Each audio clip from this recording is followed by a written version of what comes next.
Alright, this is going to be another update. The Jeep is finally done. Just got to finish doing this today. I made this gauge cluster for it. It'll fit up in the factory location. Just got to get that put in with all my gauges and put those covers back on, and everything will be good to go. But it's finally done for the most part. Just got a bunch of little stuff now. I gotta hook up the winch. Gotta finish mounting my reverse light for the passenger side. But we drove this into town yesterday.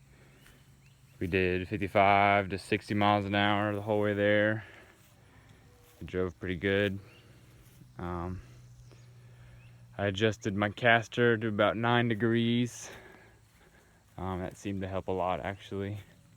I finally got my rear drive shaft in. I had to get all this special ordered. Drive shaft is a 1410 double cardan with a 1410 at the axle side.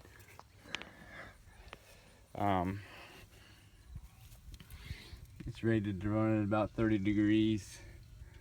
That there's close to 20.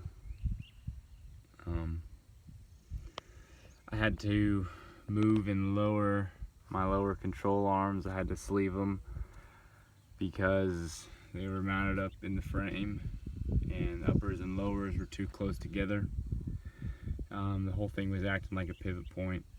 So what I did was I went ahead and I moved them to the transmission mount. I did a K-member design on it to keep it from pulling. This all bolts up to the factory Jeep location. I try to keep everything up in the frame as much as possible, but that ended up being what it is now. It ain't too bad, but it's a little bit more than I was wanting to be sticking below. But we'll rock it for now, and once I get it tested out in the woods, we'll go from there and see what changes I need to make. I found this out yesterday when I was driving, but these hoses are rubbing up in here and it's starting to eat away at the hose. So I stuck these rags up there last night on the way home just to keep it from rubbing.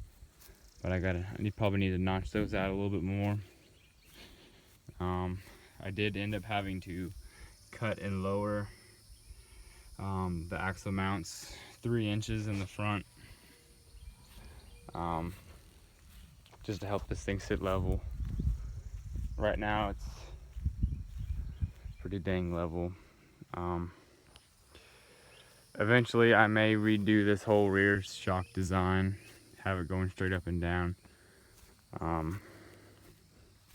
But I was looking at it yesterday and there's really no stability.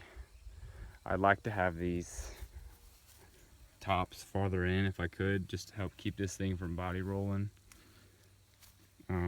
going around turns and stuff. Yeah, it kind of sways. I'm gonna need to get a sway bar for the rear, but yeah, for now it'll work. Next weekend is Jeep Beach, so I think I'm gonna be able to make it. It's about 2.5 hour drive from here, so we'll see how it goes. I drove it probably about 30 miles yesterday, back and forth into town, and went to Walmart and stuff, just kind of driving it around. It seemed to do pretty good, actually, so I was pretty impressed. I was having a lot of troubles with it driving straight. It kept wanting to wander and shoot off, but my caster wasn't very good, so I adjusted it back some more and it was better. But the whole time I was running in just front wheel drive. I didn't have a rear drive shaft. The wife kept telling me, just wait till you get the rear, I'm sure it'll drive better. And I was just wanting the front to work good, to make me feel better. But we got the rear drive shaft in and drove it how it was supposed to normally be driven, and man, it was night and day difference, you know, because the front wasn't trying to pull and steer.